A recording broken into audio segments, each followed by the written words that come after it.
السلام علیکم ورحمۃ اللہ وبرکاتہ نحمده ونصلی علی رسولہ الکریم اما بعد۔ آج کا سبق سن لیجئے، سبق نمبر 937 رمضان کے متعلق یہ 70واں سبق ہے۔ اسے بہت دھیان سے سنیے، غیبت سے بچیے، سودی کاروبار سے بچیے۔ حضور اکرم صلی اللہ علیہ وسلم نے ایک مرتبہ حضرت عائشہ رضی اللہ تعالی عنہا سے فرمایا کہ عائشہ، صفیہ کو ذرا دیکھ کر آؤ کیسی ہے۔ حضرت صفیہ سے شادی کی تھی حضور صلی اللہ علیہ وسلم نے، تو امی عائشہ نے بے خیالی میں حضرت صفیہ کے متعلق کچھ کلمات کہہ دیے۔ یہ فرمایا کہ جی حضرت یہ تو پستہ قد ہے، بس اتنے پر حضور صلی اللہ علیہ وسلم نے کہا کہ عائشہ، تم نے ایسی بات کہی ہے کہ اگر اسے سمندر میں ڈال دیا جائے تو وہ بات سمندر کے پانی کو خراب کر دے۔ ایک جملہ اتنے میں حضور یہ کہہ رہے ہیں، اور آج تو ہمارے 24 گھنٹے غیبتوں میں لگتے ہیں، اللہ حفاظت فرمائے۔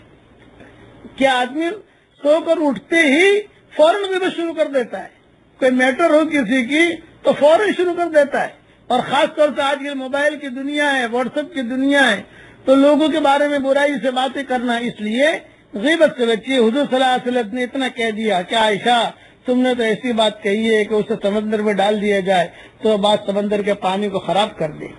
اسی طریقے سے حضور صلی اللہ علیہ وسلم نے صحابہ کے مجمع میں ایک مرتبہ فرمایا، غیبت زنا سے بڑھ کر ہے۔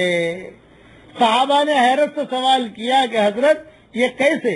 تو آپ نے فرمایا، انسان زنا کر کے توبہ کرے تو اللہ تعالیٰ اس کی توبہ قبول کر لیتا ہے اور اللہ تعالیٰ اسے معاف کر دیتا ہے، لیکن اگر غیبت کہیں کی تو جب تک جس کی غیبت کی گئی ہے وہ معاف نہیں کرے گا، گناہ معاف نہیں ہوگا۔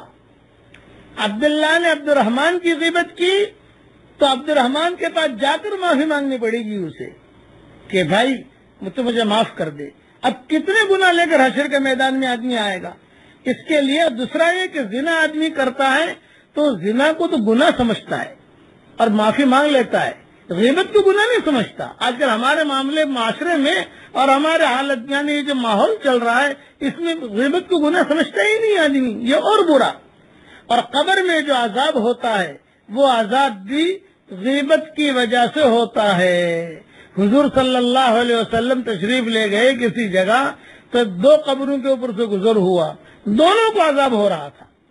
حضور صلی اللہ علیہ وسلم نے فرمایا دونوں کو عذاب ہو رہا ہے۔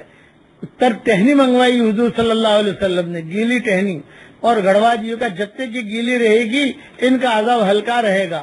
پوچھا حضرت یہ عذاب کیوں ہو رہا؟ تو آپ نے فرمایا یہ لوگوں کی غیبتیں کرتے تھے اور پیشاب سے بے احتیاطی کرتے تھے۔ پیشاب سے بے احتیاطی مائیں بہنیں بھی کرتی ہیں، مرد بھی کرتے ہیں، اسی لیے ڈھیلا رکھا گیا ہے کہ تاکہ آدمی ڈھیلا۔ اب مائیں بہنیں کیسے کرتی ہیں؟ بچے پیشاب کرتے ہیں، زیادہ دھیان نہیں دیتی، یہ اپنے پیشاب سے بے احتیاطی، دوسروں کے پیشاب سے بے احتیاطی، اس کی وجہ سے قبر کے اندر عذاب ہو رہا، اور غیبت کی بے احتیاطی، غیبت کی قبر میں عذاب ہو رہا۔ اسی لیے فرمایا قبر سے آپ کے عذاب سے بچنا ہے تو رات کو سورہ ملک پڑھا کرو، کہ رات کو سورہ ملک پڑھا کرو، قبر کے عذاب سے حفاظت ہوگی۔ اس لیے یہ بات تو میں اسی پر ختم کرتا ہوں کہ بہت ہی زیادہ غیبت ہمارے ماحول میں چل رہا ہے معاملہ، اس لیے آپ جو ہے اس سے بچنے کی کوشش کریں، اور ہم اللہ تعالی ہماری بھی حفاظت کرے، آپ کی بھی حفاظت کرے۔ اور اگر کسی کی غیبت کر لی آپ نے، وہ بہت دور ہے، معافی نہیں مانگ سکتے، کم سے کم اللہ سے تو معاملہ کلیئر کر لو بھائی، تو اللہ تعالیٰ خود معاملہ کلیئر کرے گا۔ کم سے کم توبہ تو کر لو کہ اللہ پاک اب نہیں کروں گا، اللہ توبہ اب نہیں کروں گا۔ کتنوں کو معاف کرانے آپ جاؤ گے؟ 1000 آدمی کی تو ہم نے غیبت کی ہے، اب کہاں معاف کرانے جائیں گے ہم؟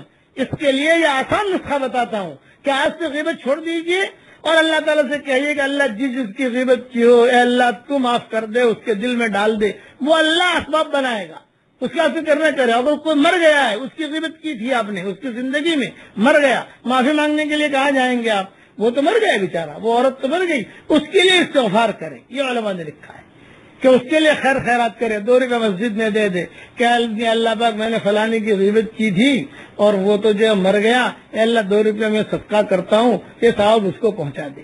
تو اللہ کی ذات سے امید ہے کہ یہ عدل بدل ہو جائے گا، یہ اللہ کی ذات سے امید ہے. اور ایک بات نصیحت یاد رکھیے، ایک نصیحت یاد رکھیے، دین کے کام کرنے والے جو لوگ ہیں، علماء ہیں، ان کی غیبت سے تو بہت بچیے. جو علماء کی غیبت کرتا ہے تو اس غیبت کرنے والے کی کئی نسلوں کو اللہ تعالیٰ خیر سے محروم کر دیتا ہے. وہ عالم ہے، وہ کام کر رہا ہے، اس سے اوک چک ہوتی ہے، آپ اس کی غیبت کر رہے ہیں، نہیں، اس کی غیبت سے بچیے. اللہ تعالیٰ ہم سب کو غیبت کرنے سے ہم سب کی اللہ حفاظت فرمائے. والسلام علیکم ورحمۃ اللہ وبرکاتہ. وآخر دعوانا ان الحمد للہ رب العالمین.